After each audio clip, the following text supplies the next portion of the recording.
Was Devon even celebrating his revenge victory against GENADI, or was he already watching his future opponent ARTYOM Morozov defend his left arm world title against VITALY LALETIN in what turned out to be possibly the match of the night? So there's no doubt that Devon must have been praying for Morozov to somehow grind it out against VITALY and win the super match. Why? Because then the Devon vs Morozov match, which is supposed to happen at the next East vs West event, would be a super heavyweight world title match. Devon will get the opportunity to win the gauntlet and the East vs West title, and maybe if he's lucky, the left arm legacy hammer too. Unfortunately, Morozov wasn't able to win this match and defend his title, but after seeing him trash talking VITALY round 1, destroying VITALY in round 1, even Devon LARRATT must have felt a little bit scared. And I think everyone's respect for the Terminator should immediately go up after watching this match. I mean, how can you not respect a guy's strength when he took VITALY LALETIN's hand round 1?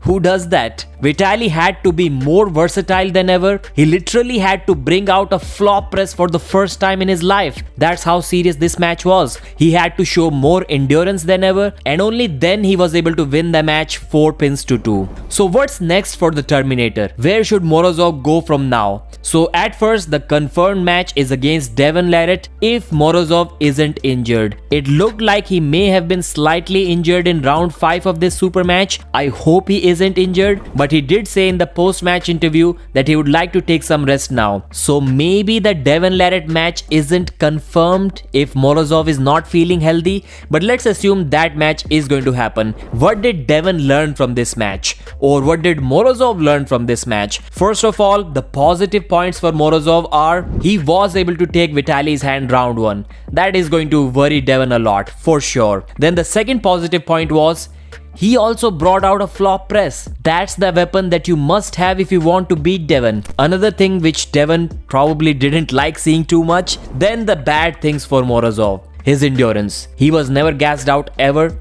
but he was gassed out in this match. Then, yes, he took VITALY's hand, but he also lost his own hand. And having a bad endurance and a weak hand that can be taken against Devon is a nightmare combination for any arm wrestler out there.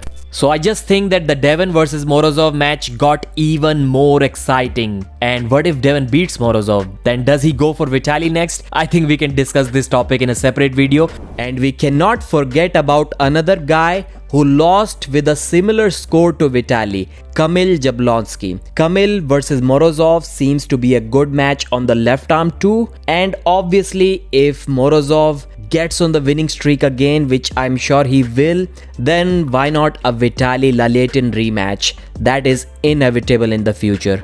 But what's next for Morozov on the right arm? Because his right arm is for sure 100% healthy, and I think he's one of those guys that can have more matches in the top 10 than anyone else. How about an Alex KURDECHA right arm super match as soon as possible? Why not? How about a rematch, a revenge match against Georgy Svetkov? How can we forget that Morozov was sick when he lost to Georgy? How about a GENADI KVIKVINIA vs Morozov right arm match? How about Jerry vs Morozov? Michael Todd has shown some interest in Morozov. How about Dennis vs Morozov? Even though that's the last match that people would like to see, but still there are countless matches for the Terminator, and all of them can be really close. So let's hope we get to see all of these banger matches in the future. Until then, like the video and I'll see you again.